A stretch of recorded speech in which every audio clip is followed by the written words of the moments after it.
الحمد للہ وکفا والصلاة والسلام علی سید الرسل وخاتم الانبیاء وعلى آلہ واصحابہ الذین اوفوا عہدا الذین هم خلاصة العرب الاربع وخیر الخلائق بعد الانبیاء اما بعد فاعوذ باللہ من الشیطان الرجیم بسم اللہ الرحمن الرحیم اولم نعمرکم ما یتذکر فیہ من تذکر وجاءکم النذیر فذوقوا فما للظالمین من نصیر قال النبی صلی اللہ علیہ وسلم الکیس من دان نفسہ وعمل لما بعد الموت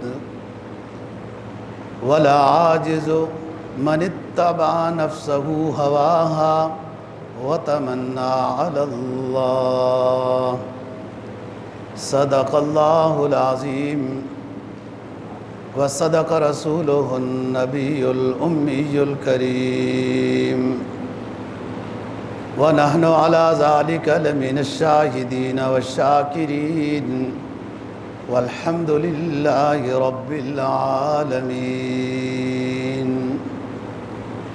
22واں پارہ سورہ فاطر کی ایک آیت کریمہ تلاوت کی ہے، اور جناب نبی پاک صلی اللہ علیہ وسلم کا ایک فرمان تلاوت کیا ہے جس کو امام ترمذی نے روایت کیا ہے۔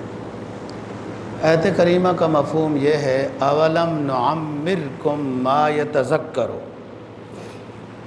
آخرت میں جن لوگوں کے بارے میں سزا کا فیصلہ ہو جائے گا تو وہ کہیں گے کہ اللہ پاک ہمیں دنیا میں بھیجیں، دوبارہ موقع دیں، ہم نیک بن جائیں گے، آپ کی نافرمانی نہیں کریں گے، دوبارہ ہمیں دنیا میں بھیجیں۔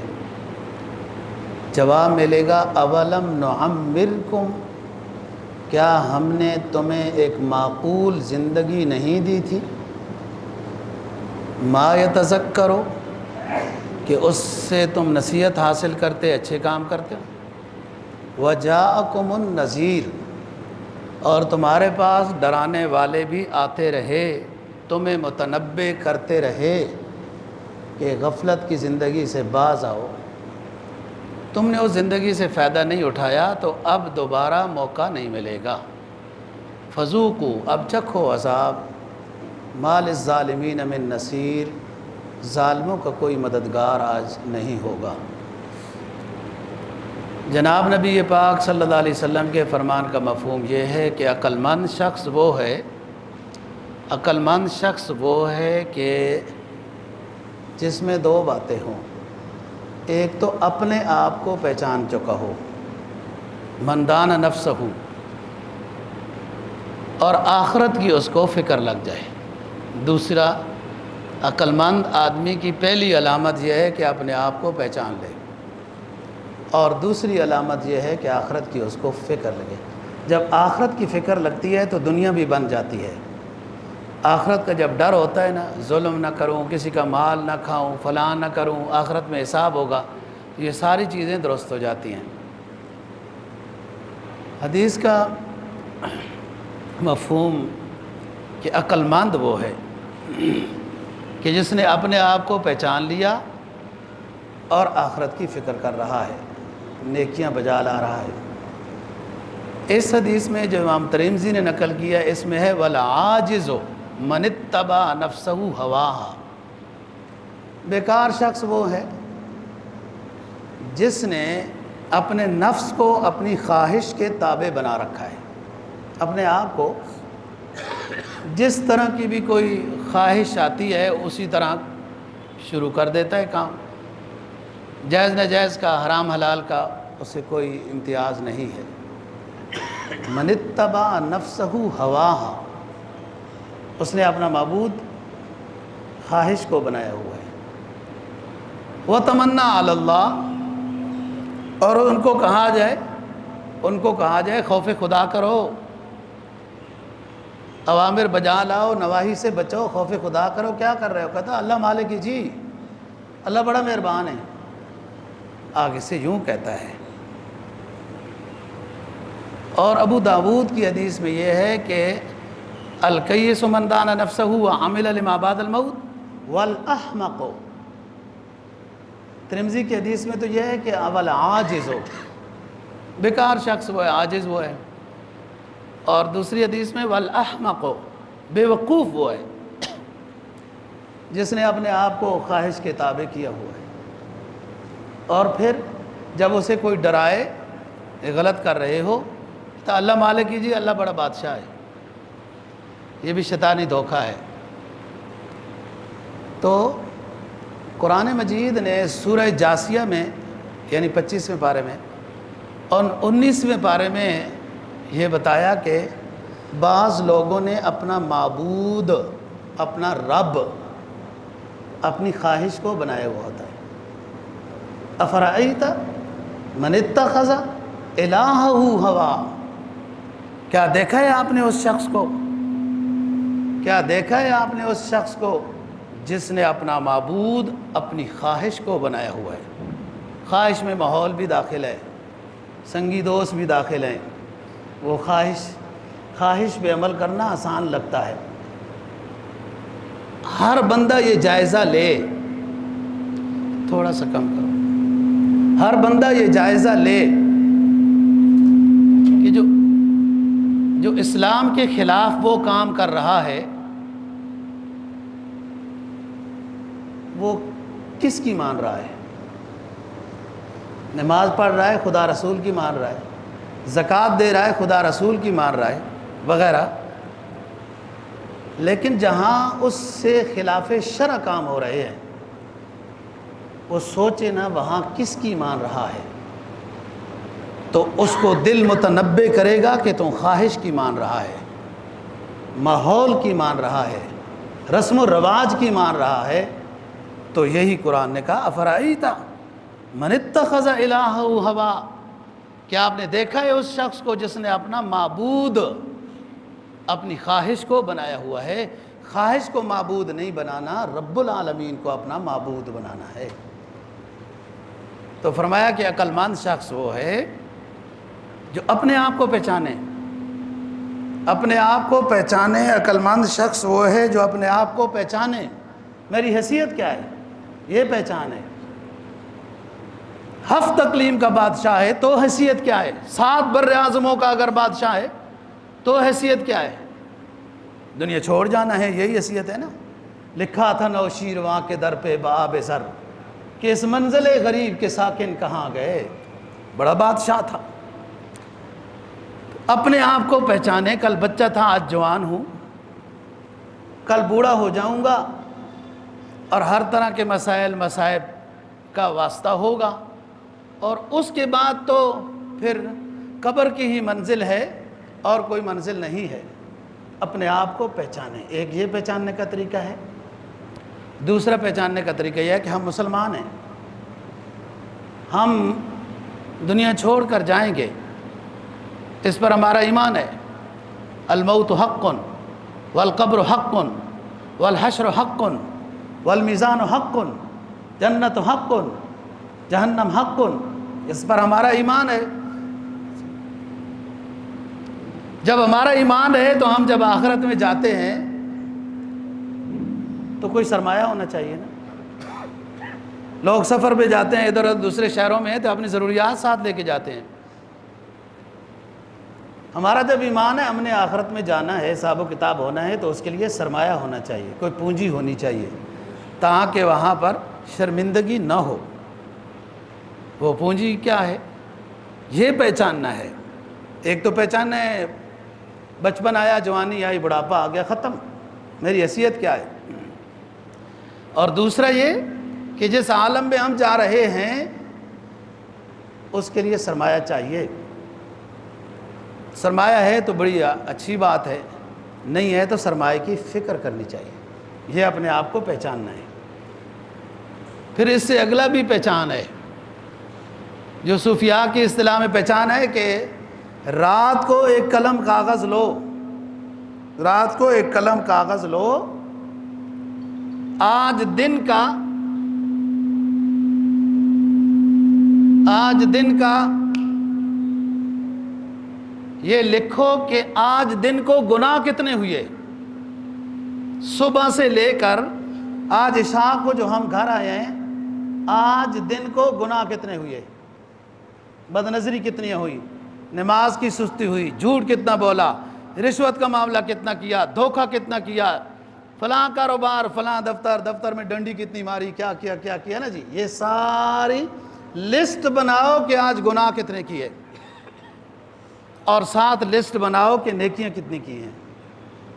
نیکیوں پر شکر اور گناہوں پر فکر اور اس کی توبہ کی طرف توجہ ہو جائے تو یہ آخرت کا سرمایہ ہے۔ حدیث میں آتا ہے نا دوستو کہ جب بندہ مر جاتا ہے تو 3 چیزیں اس کے ساتھ جاتی ہیں، مال بھی، تھوڑا سا کوئی چادر مادر وغیرہ، چرپائی، یہی مال ہے اور کیا ہے۔ دوسرے رشتہ دار بھی جو دفن کرنے جاتے ہیں، حق ہے مسلمان کا، مسلمان پر حق ہے، جنازے میں جانا چاہیے، دفن کرنا ہے، بڑا ثواب ہے۔ اور تیسری چیز اس میت کے عقیدہ اعمال اس کے ساتھ جاتے ہیں، دفن کر کے رشتہ دار بھی واپس آ جاتے ہیں، اور وہ فالتو چادر چرپائی وغیرہ بھی واپس، مال بھی واپس، اولاد رشتہ دار بھی واپس۔ صرف ایک چیز ہے جو اس کے ساتھ قبر میں جاتی ہے، وہ ایمان اور عمل صالح ہے۔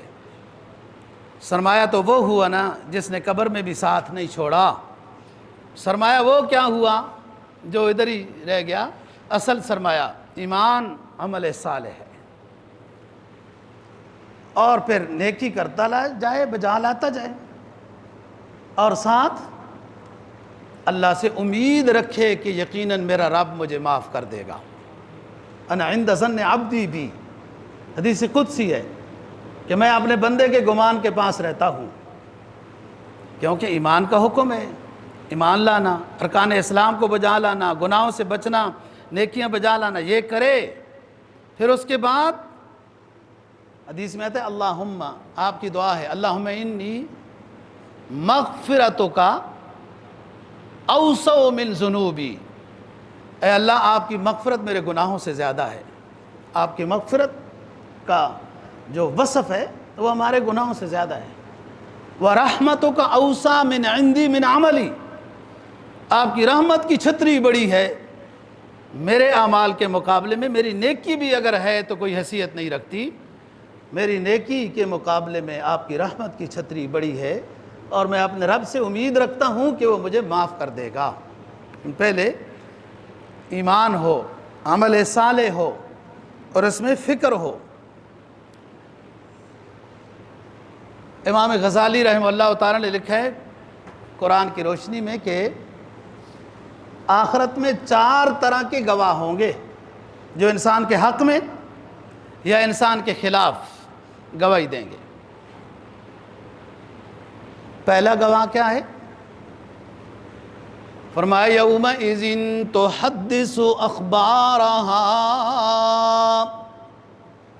یہ زمین ہمیں تمہارے کرتوت بتائے گی۔ یومئذ تحدث اخبارہا، کہاں نیکی کی اس نے، کہاں گناہ کیا۔ اور دوسرا، یعنی پہلی تو زمین ہے، بعض لوگ نماز پڑھتے ہیں نا، فرض جگہ بدل دیتے ہیں، جگہ ہو تو جگہ بدلنی چاہیے، لیکن زمین 4 مرتبہ بھی گواہی دے سکتی ہے۔ وہ بدلتے ہیں خواہ دوسروں کو تکلیف دے کے، ابھی پیچھے رش ہوتا ہے بھائی تاکہ یہ زمین بھی گواہی دے، وہ بھی گواہی دے۔ نہیں، آپ ایک ہی زمین پہ کئی دفعہ نماز پڑھ لی، تلاوت کی، وہ کئی دفعہ گواہی دے گی۔ اذا زلزلت الارض زلزالہا واخرجت الارض اثقالہا وقال الانسان ما لہا، جھٹکا آئے گا جب میدان حشر قیامت کا منظر سامنے آئے گا، جھٹکا آئے گا، سب زمینوں سے باہر نکل آئیں گے، دیکھنے والا یہ دیکھے گا اسے کیا ہو گیا۔ اخرجت الارض اثقالہا، زمین نے بڑے بڑے خزانے جو چھپائے ہوئے تھے آج باہر لے آئی ہے۔ میدان حشر ہوگا، یومئذ تحدث اخبارہا، یہ بولنے لگے گی اس نے یہ نیکیاں بجا لائی تھی، یہ گناہ۔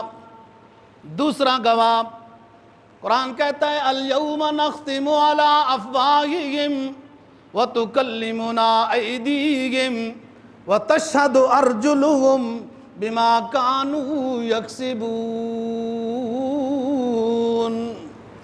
ہم میدان حشر میں جب حساب لیں گے، اس کی منہ کی بولتی بند کر دیں گے، اس کے اعضاء و جوارے بولیں گے ہمیں اس نے ان گناہوں میں استعمال کیا تھا یا ان نیکیوں میں اس نے ہمیں استعمال کیا تھا۔ یہ ہاتھ، یہ پاؤں، یہ جسم گواہی خود دے گا، ہر حصہ بدن کا بولے گا، زبان خاموش ہو جائے گی۔ یہ بولنے لگ جائیں گے جن کو جناب آج ہم سنوار رہے ہیں، ان کی صحت کا خیال کر رہے ہیں، اچھی بات ہے، لیکن ان کو اپنے موافق بنانا چاہیے، اور نیکی جب ہوگی تو یہ موافق ہیں۔ یہ کیا موافق ہے؟ دنیا کی ہر چیز موافق ہے۔ حدیث میں آتا ہے نا، جب بندہ نیک ہو جاتا ہے ہم فرشتوں کو بھیجتے ہیں دنیا میں گھوم جاؤ اور اس بندے کے بارے میں بتا دو وہ ہمارا محبوب ہے، دنیا والے بھی اس سے محبت کریں، چرند پرند درندے بھی اللہ والے سے پھر محبت کرتے ہیں۔ لوگ شیر سے ڈرتے ہیں، ڈرنا بھی چاہیے درندوں سے، لیکن ابو الحسن خرقانی محمود غزنوی رحمہ اللہ تعالیٰ کے پیر ابو الحسن خرقانی لکڑیاں چننے جاتے ہیں تو واپسی میں شیر کے اوپر خود بھی سوار ہوتے ہیں اور لکڑیاں اس کے اوپر لاد کے آتے ہیں۔ کوالٹی ہونی چاہیے ایمان کی، تو پھر درندے غلامی کرتے ہوئے نظر آتے ہیں۔ وہ دیکھو نا افریقہ کے جنگل میں رات صحابہ نے پڑاؤ ڈالا، افریقیوں نے کہا، کردوں نے کہا یہاں کھا جائیں گے، ایسے درندے ہیں۔ عقبہ بن نافع رضی اللہ تعالیٰ نے درندوں کو خطاب کیا، ہم غلامان محمد ہیں، افریقہ کے اس جنگل میں پڑاؤ ڈالنا چاہتے ہیں اور تمہیں یہ ہدایت دیتے ہیں خالی کر دو جنگل۔ جنگل خانہ خالی ہونا شروع ہو گیا، سانپ بھی اپنے بچوں کو لے کے جا رہا ہے، دیگر درندے جا رہے ہیں، اور کردوں نے دیکھا کہ یہ کیا مخلوق ہے، ان کی باتیں تو درندے بھی مانتے ہیں، تو وہ سارے مسلمان ہو گئے۔ تو بات یہ ہے دوستو، یہ جسم گواہی خود دے گا، اس جسم کو موافق بناؤ، حق میں گواہی دے گا، اور اگر اس سے گڑبڑ کیے ہیں تو پھر اس سے پیسے گنے حرام کے، رشوت کیا، چوریاں کی، مکے مارے، پتہ نہیں کیا کیا آج کل تو گناہ ہیں۔ پہلے زمانے میں تو گناہوں کی فہرست بھی چھوٹی سی تھی، اب تو دنیا ترقی کر گئی ہے جناب، وہ گناہ پتہ نہیں کہاں تک پہنچ گئے۔ تیسرا وَإِذَا الصُّحُفُ نُشِرَتْ، صحیفے آ جائیں گے، صحیفے گواہی دیں گے، کھول دیے جائیں گے، بندہ حیران ہو جائے گا، یار ایک ایک ذرہ بھی نہیں چھوڑا، لا یغادر صغیرۃ ولا کبیرۃ الا احصاھا۔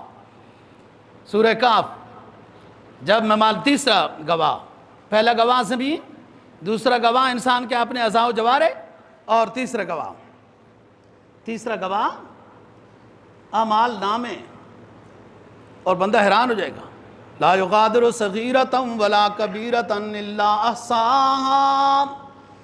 یہ کیسی کتاب ہے، اس نے چھوٹی سی بات کو بھی چھوڑا نہیں ہے، لکھ دیا ہے۔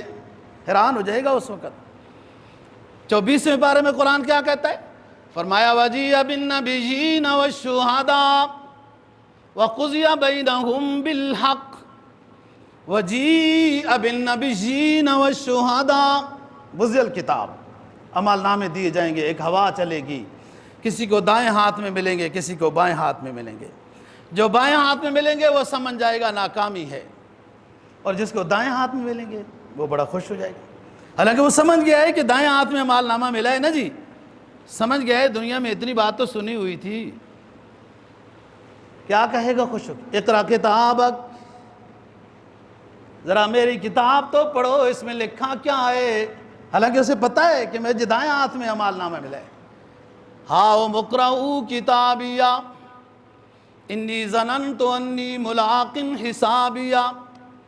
فَهُوَ فِي عِيشَةٍ رَاضِيَةٍ فِي جَنَّةٍ عَالِيَةٍ قُطُوفُهَا دَانِيَةٌ كُلُوا وَاشْرَبُوا هَنِيئًا بِمَا أَسْلَفْتُمْ فِي الْأَيَّامِ الْخَالِيَةِ۔ عمل نامہ دائیں ہاتھ میں دیا جائے گا، وہ کہے گا میرا یقین بھی یہی تھا، میرا رب میرے ساتھ یہی معاملہ کرے گا، اسی کی توفیق سے میری رات کی بیداریاں تھیں، اسی کی توفیق سے دن کو میری ریاضتیں تھیں، گناہوں سے بچنے والے مجاہدے تھے۔ انی ظننت انی ملاق حسابیہ، میرا اپنے رب کے بارے میں گمان بھی یہی تھا کہ وہ میرے ساتھ یہی معاملہ کرے گا۔ انی ظننت انی ملاق حسابیہ، میرا حساب آسان ہوگا، عیشت راضیہ، پسندیدہ زندگی میں ہوگا، اور حکم ہوگا کلوا واشربوا بما اسلفتم فی الایام الخالیہ۔ اے میرے محبوب بندے، کھا، یہ جنت ہے تیری، پی، یہ نہریں ہیں تیری، اس لیے کہ تو نے دنیا کی زندگی میں ہماری مان کر زندگی گزاری ہے۔ آج کن فیکون کے اختیار تیرے پاس ہیں، پھر دے اور چاہ۔ یہ ہے تیسرا گواہ، وَإِذَا الصُّحُفُ نُشِّرَتْ، کھول دیے جائیں گے اعمال نامے۔ اور چوتھا گواہ کیا ہے؟ کرامن کاتبین، انبیاء، علماء، جو بندہ بھی دوسروں کو اچھی بات بتاتا رہا اور وہ نہیں کرتے رہے یا کرتے رہے، ان کے حق میں یا ان کے خلاف، وہ گواہی ہوگی۔ یہ 4 گواہ ہیں، اور یہ تو جناب کسی پارٹی کی بھی نہیں ہے کہ بندہ پریشر ڈالتے ہیں نا، پتہ نہیں آپ لوگ جانتے ہو کہ نہیں، اسلام آباد میں رہتے ہو یا کہیں اور، یہ دارالخلافہ ہے، اسلام آباد ہے، ادھر قریب اسمبلیاں ہیں، قریب عدالتیں ہیں، بڑے بڑے ادارے ہیں، تو پریشر ڈلا کے مقدمہ حق میں، پارٹی بڑی ہے، جلوس، کچھ احتجاج، کچھ دھرنا، ایسا کچھ بھی نہیں ہوگا، وہاں نہیں ہو سکے گا۔ یہ جو 4 گواہ ہیں نا، ہمارے حق میں یا ہمارے خلاف، یہ بڑے عدل والے گواہ ہیں، نہ جھوٹ بولیں گے اور نہ کسی سے ڈریں گے، نہ کسی سے کوئی لالچ ہے، سچی سچی یہ گواہی دیں گے۔ اس لیے ان گواہوں کو زمین گواہی ہمارے حق میں دے، اعضاء و جوارح گواہی ہمارے حق میں دیں،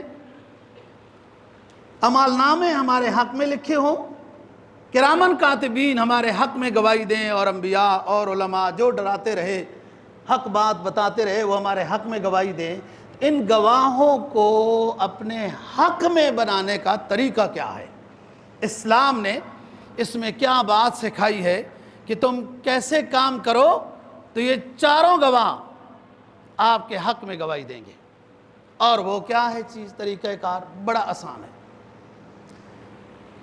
اتنا آسان ہے اپنے رب کو راضی کرنا جتنا آسان اپنے چھوٹے 2-2.5 سال والے بچے کو بھی راضی کرنا اتنا آسان نہیں ہوتا۔ وہ بھی ضد کر کے بیٹھ جائے تو بڑا مسئلہ ہے، دل میں ندامت آ جائے کہ میرے رب ماضی سیاہ گزری ہے، بس شرمندہ ہوں، معاف کر دے، آئندہ میں آپ کے اور آپ کے حبیب کی بات مان کے چلوں گا، بس اللہ سے صلح ہو گئی، اور آپ نے سچی توبہ کی، نیکیوں میں لگ گئے۔ حدیث میں آتا ہے عمل نامے سے گناہ مٹا دیے جائیں گے، زمین کو نسیان طاری کر دیا جائے گا۔ جس نے آپ کے خلاف گواہی دینی تھی نا گناہوں کی وجہ سے، گناہ تو اللہ نے معاف کر دیے، اب زمین کو بھول ہو جائے گی، آپ کے گناہ نہیں بتا سکے گی۔ اور اسی طرح اعضاء و جوارح کو بھی، ان کو گناہ یاد تھے، آج بھول گئے کیونکہ توبہ ہو چکی ہے۔ یہی تو وجہ ہے بائیں والا فرشتہ جو گناہ لکھتا ہے اس کو دائیں والا کہتا ہے جلدی نہ لکھو، ہو سکتا ہے مٹانا پڑے، ابھی توبہ کر لے۔ سمجھ رہے ہو بات؟ یہ 4 گواہ آپ کے حق میں گواہی دیں، آسان نسخہ ہے، صدق کے دل سے اپنے رب کو راضی کر دو، گناہ کی معافی کر دو، اور اندر سے صحیح ہو جاؤ۔ جو ہو گیا سو ہو گیا، اور ہر گناہ کی معافی کی کوالٹی الگ الگ ہے۔ کسی کی زمینیں قبضے کی ہوئی ہیں تو توبہ کے نفل پڑھنے سے کچھ نہیں ہوگا، کسی کی رشوتیں کھائی ہوئی ہیں، توبہ کے نفل پڑھنے سے کچھ نہیں ہوگا۔ حج نہیں کیا تو حج کرنا پڑے گا، نماز نہیں پڑھی قضا کرنی پڑے گی، کسی کو مار کٹائیاں کی ہیں تو کمر سیدھی رکھو، عمر سے اونچے نہیں ہو۔ حضرت عباس کہ وہ جو پرنالی کی بات تھی وغیرہ، ہم اپنے موضوع کی طرف جاتے ہیں، جتنا بڑا ہوتا ہے وہ اتنا جھکتا ہے، جتنا چھوٹا ہوتا ہے ہم کیوں معافی مانگیں، ہم کیوں معذرت کریں، جناب یہ کیا بات ہوئی ہے۔ جو عالی ظرف ہوتے ہیں ہمیشہ جھک کے ملتے ہیں، صراحی سر نگو ہو کر بھرا کرتی ہے پیمانہ۔ معذرت سے تو اللہ خوش ہوتا ہے، حدیث میں آتا ہے التوابون حبیب اللہ، توبہ کرنے والے اللہ کے محبوب بندے ہوتے ہیں۔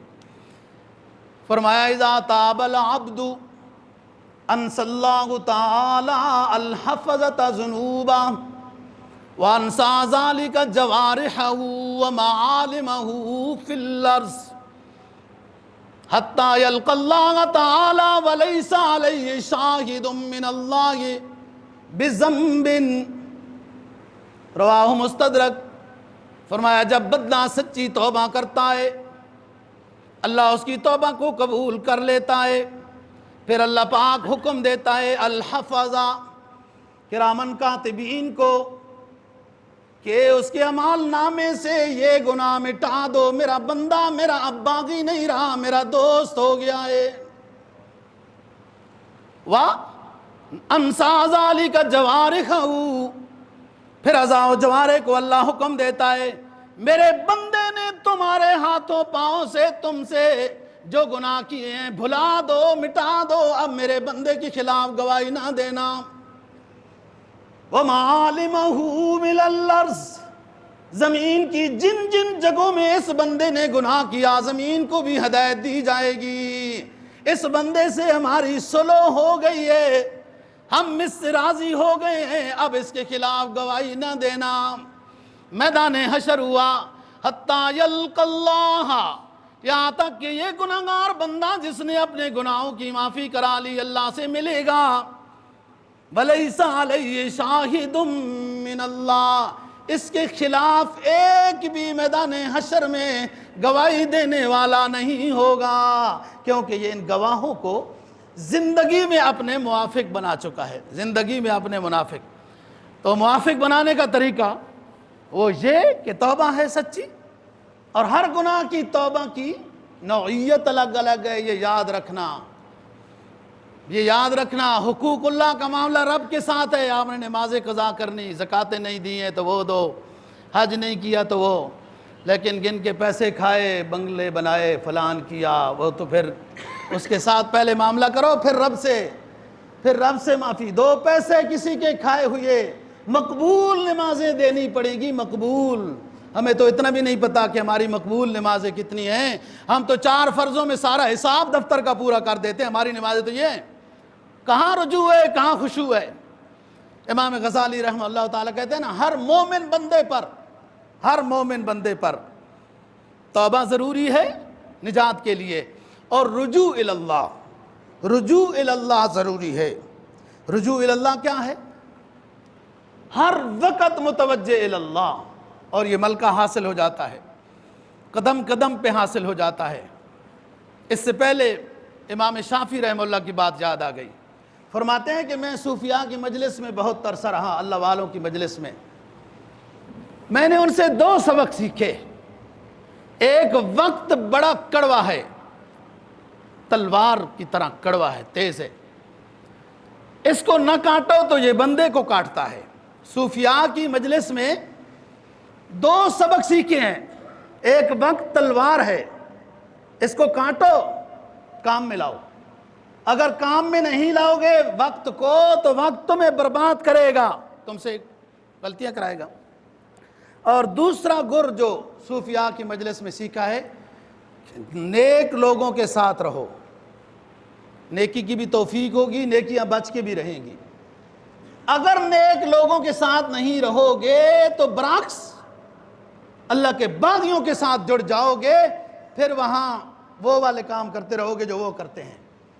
نجات کے لیے ضروری ہے اپنے وقت کو قیمتی بنانا، وقت کو قیمتی بنانا۔ سبحان اللہ، ایک دفعہ یہاں ہو گیا بڑا قیمتی ہے، یہاں 2 قطرے بڑے قیمتی ہیں ندامت کے، توبہ کے، اور وہاں اتنا روئے میدان حشر میں کہ خود بھی ڈوب جائے اپنے آنسوؤں میں، کوئی فائدہ نہیں ہوگا۔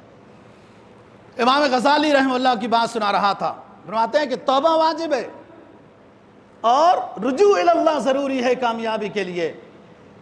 طبقات تین ہیں بندوں کے یا مکلف مخلوق کے، ایک تو یہ کہ سراسر ہی کچھ لوگ ایسے ہیں جو نیکیوں میں ڈوبے ہوئے ہیں، کوئی مخلوق ایسی ہے جو سراسر نیکیوں میں ڈوبی ہوئی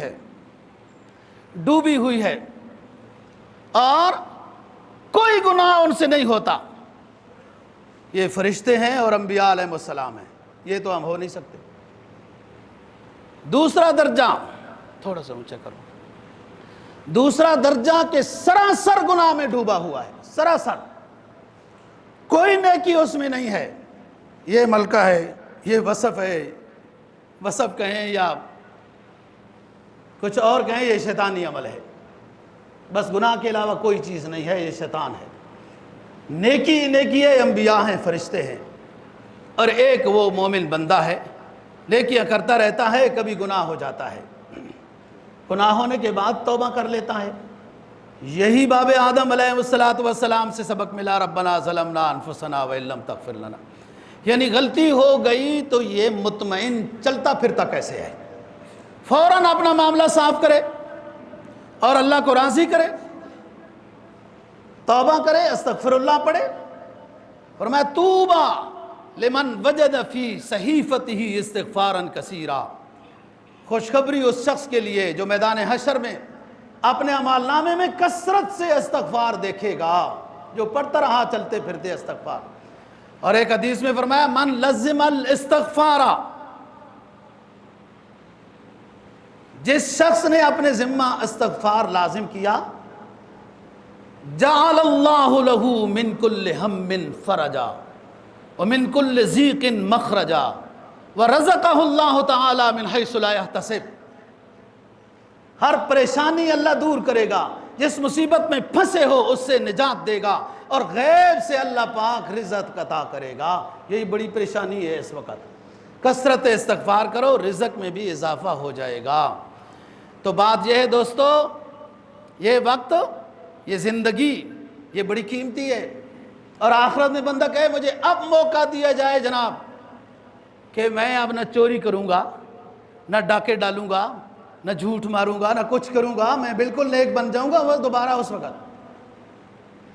قرآن کیا کہتا ہے کہ تمہیں ہم نے زندگی دی تھی، 40 سال تھی، 50 تھی، 60 تھی، جو بھی تھی، بلوغ کے بعد کی جو بھی زندگی تھی وہ تذکیر تھی، اس سے سبق سمجھنا تھا نا، وہ نذیر تھی۔ اور پھر انسان کے نا بہت سارے اعضاء و جوارے، انبیاء علیہ السلام سب سے پہلے نذیر ہیں، ڈرانے والے ہیں، لوگوں نیک بن جاؤ، گناہوں سے بچو۔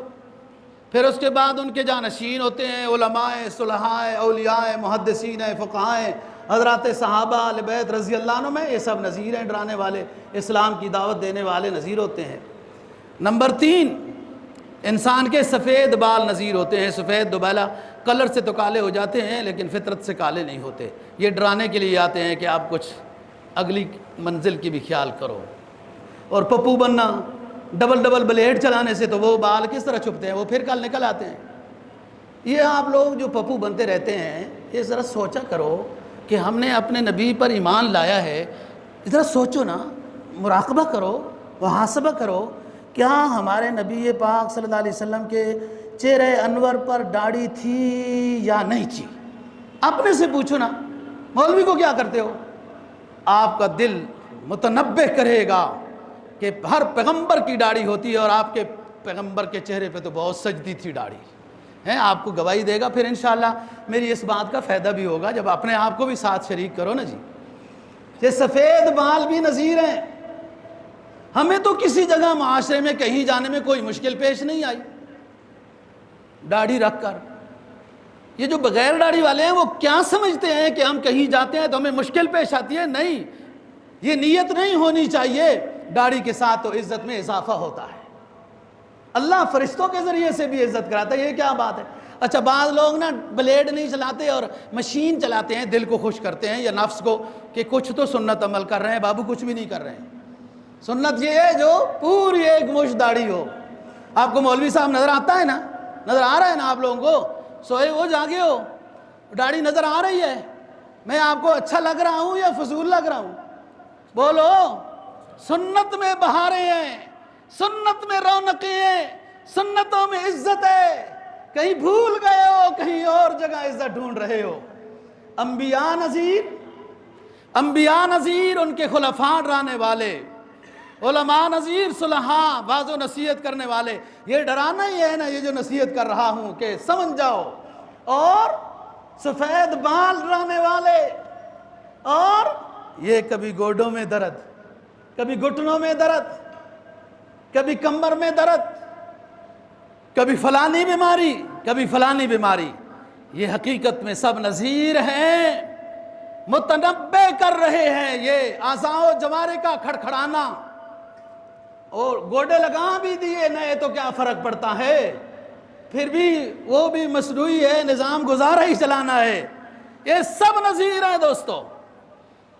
فرمایا وَلَمْ نُعَمِّرْكُمْ مَا يَتَذَكَّرُ فِي مَنْ تَذَكَّرَ وَجَاءَكُمُ النَّذِيرُ. ہم نے تمہیں زندگی عطا کی, 40 سالہ, 50 سالہ, 70 سالہ, 100 سالہ.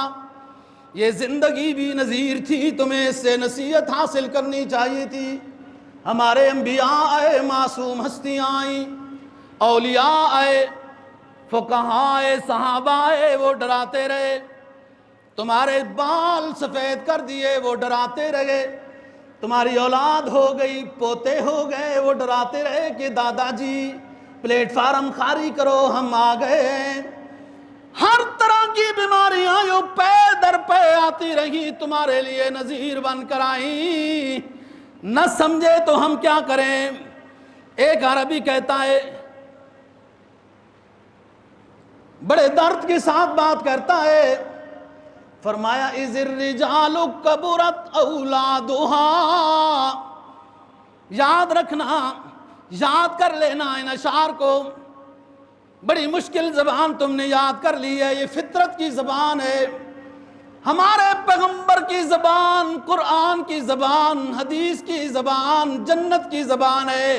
فرشتے بھی جب قبر میں سوال کریں گے من ربوں کا, من دینوں کو کہیں گا, یہ فرشتوں کی بھی عربی زبان ہے. یاد کرنا آسان ہے, اسے یاد کر لینا. فرمایا اِذِ الرِّجَالُ كَبُرَتْ أَوْلَادُهَا. جب آدمیوں کی اولاد بڑی ہو جاتی ہے, وَاسْتَرَبَتْ مِنْ كِبْرِ آزَائِهَا. پھر یہ بندہ جب بال بچے دار, پوتوں والا, نواسوں والا ہو جاتا ہے, اس کی ہڈیاں لڑکھڑانے لگتی ہیں, درد کرنے لگتی ہیں. وَجَعَلَتْ أَسْقَامُهَا تَعْدَاتُهَا. وَجَعَلَتْ أَسْقَامُهَا تَعْتُهَا فَيَزْرُونَ ثُمَّ دَنَا حَسَادُهَا. جب انسان کے اولاد بڑی ہو جائے, پوتوں والا ہو جائے, نواسوں والا ہو جائے, تو یہ بوڑھا ہو جاتا ہے. اس کی ہڈیاں, اس کے گھٹنے, اس کی کمر جواب دینے لگ جاتی ہے. وَجَعَلَتْ أَسْقَامُهَا تَعْتُهَا. بیماریاں بھی قطار باندھ لیتی ہیں. بلڈ پریشر کی دوائی لی, زکام لگ گیا, زکام کی لی تو حدت تیز ہو گئی, پھر معدہ خراب ہو گیا, پھر شوگر بن گیا, پھر فلاں ہو گیا. یہ بیماریاں پھر طرح طرح کی آنے لگ جاتی ہیں. اور آگے فرمایا فَيَزْرُونَ. یہ سمجھ بندے, یہ سمجھ جب تو بڑا ہو گیا, اولاد بڑی ہو گئی, بال سفید آ گئے, اور جسم کی ہڈیاں درد کرنے لگی, تو پھر سمجھ لے فَيَزْرُونَ. یہ کھیتی ہے جو پک چکی ہے, اب اس کے کاٹنے کا زمانہ آ گیا ہے, اب موت آ رہی ہے. لہذا اللہ سے سلو کر کے جانے میں بہت قیمتی نظام ہے, بہت قیمتی نظام ہے کہ جاؤ بغیر حساب کے چلے جاؤ. اور میں نے بتایا اللہ کو راضی کرنا بہت آسان ہے. دنیا والوں کو راضی کرنا بڑا مشکل ہوتا ہے دوستو۔ علامہ رومی نے بڑی عجیب بات کہہ دی، خیر کن فلاں، خیر کن فلاں و غنیمت شمار عمر، زاں بیشتر کے بانگ بر آید کے فلاں نماد۔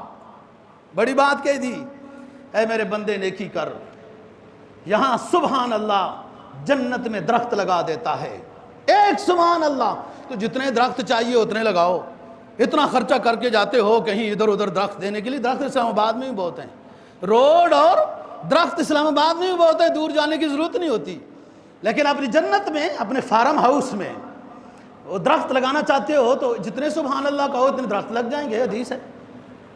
آپ صلی اللہ علیہ وسلم ملے نا جب ابراہیم علیہ السلام سے میرا معراج میں، تو ابراہیم علیہ السلام نے یہ فرمایا کہ اے پیغمبر اپنی امت کو ہمارا سلام کہنا، اور کہنا کہ جنت ایک صاف ستھرے میدان کا نام ہے، ٹھیک ہے، صاف ستھرے میدان کا نام ہے، اذکاروں کا اشجارها، جتنا ذکر و اذکار کرو گے وہاں اتنے درخت لگیں گے، جتنی نیکیاں ہیں وہاں نہریں ہیں، جہاں جتنی اچھی نمازیں ہیں اتنی حوریں ہیں، جتنے صدقہ و خیرات ہیں اتنے محلات ہیں، وغیرہ وغیرہ۔ دوستو یہ لمبی تشریح، اور مولانا طارق جمیل صاحب بس یوں بنا کے تو وہ حورے بنا کے تو کر کے لوگوں کو بس یہ ہے کہ اللہ کی رضا کی خاطر نیکی بجا لاتے جاؤ، وہ جنت دے گا، جنت میں سب کچھ ہے، بس اس کی تشریح کی ضرورت نہیں ہے۔ وَلَكُمْ فِيهَا مَا تَشْتَهِي أَنفُسُكُمْ، قرآن کہتا ہے حامیم سجدہ میں، وَلَكُمْ فِيهَا مَا تَشْتَهِي أَنفُسُكُمْ وَلَكُمْ فِيهَا مَا تَدَّعُونَ نُزُلًا مِّن غَفُورٍ رَحِيمٍ۔ بس بندے نیکی کر، جنت میں وہ کچھ ہوگا جو تیرا دل چاہے گا، جو تو تصور کرے گا تیرے سامنے آ جائے گا۔ یہ بڑے قیمتی دن ہیں دوستو۔ فرمایا اغتنم خمسا قبل خمس، شبابک قبل حرمک، فراغک قبل شغلک، غناک قبل فقرک، صحتک قبل سقمک، حیاتک قبل موتک۔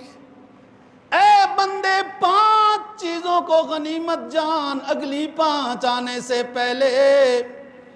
اور نوجوانوں جوانی کو غنیمت جانو، ایک زمانہ آئے گا بڑھاپا ہوگا، تہجد پڑھنا چاہو گے، اٹھنا چاہو گے، جسم تمہارا ساتھ نہیں دے گا۔ نوجوانوں جوانی کی نیکی بڑی قیمتی ہوتی ہے۔ شیخ سعدی نے کہا در جوانی توبہ کردن شیوہ پیغمبری،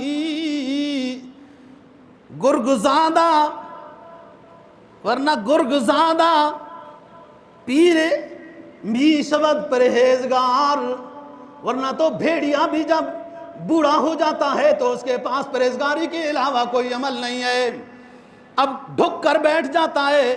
فرمایا سب سے پہلے اپنی جوانی کو غنیمت جانو، بڑھاپے سے پہلے اپنی فرصت کو غنیمت جانو، مصروف ہونے سے پہلے اپنے پیسے کو غنیمت جانو، فقیر ہونے سے پہلے اپنی زندگی کو غنیمت جانو، مر جانے سے پہلے۔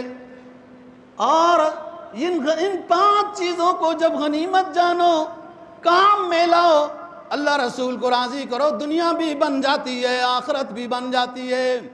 لوگ سمجھتے ہیں گناہوں سے صرف آخرت برباد ہوتی ہے، دنیا نہیں برباد ہوتی۔ یاد رکھنا دوستو، اس جگہ پہ میں سبق چھوڑ کر جا رہا ہوں کہ گناہوں کی وجہ سے دنیا بھی برباد ہوتی ہے، صحت بھی برباد ہوتی ہے، عزت بھی برباد ہوتی ہے، مال و دولت بھی برباد ہوتا ہے۔ انشاءاللہ اس بات کو مکمل کریں گے اگلے جمعہ کو۔ اللہ میرا کہنا اور آپ کا سننا قبول و منظور فرمائے۔ وآخر دعوانا الحمدللہ رب